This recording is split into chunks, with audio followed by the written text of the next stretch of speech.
જય શ્રી કૃષ્ણ, જય માતા દી. આજની આપણી ફરાળી વાનગી છે સાબુદાણાનું ખીચું. So let's start.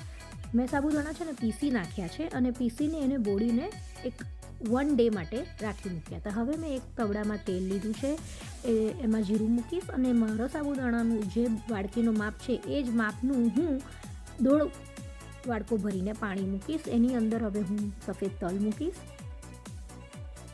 એમાં મેં લીલું મરચું, આદું વાટેલું બધું એડ કરી દીધું છે ને હવે હું એને હલાવીશ અને હવે હું એને થોડીક વાર માટે ઢાંકી દઈશ. ઢાંકીને હું એને લગભગ 10 મિનિટ સુધી ઉકળવા દઈશ.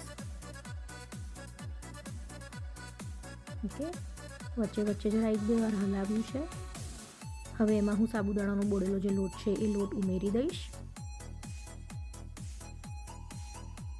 બધું ધીરે ધીરે ધીરે મિક્સ કરીને એક રસ કરી નાખીશ. એમાં હું થોડુંક સિંધવ મીઠું એડ કરી દઈશ અને હવે એને હું ઢાંકીને એકદમ સ્લો તાપે કૂક થવા દઈશ. હવે મારું ખીચું રેડી છે. હવે એના ઉપર હું થોડુંક તેલ મૂકીશ, એના ઉપર થોડુંક લાલ મરચું ભભરાવીશ. એન્જોય, ગરમા ગરમ.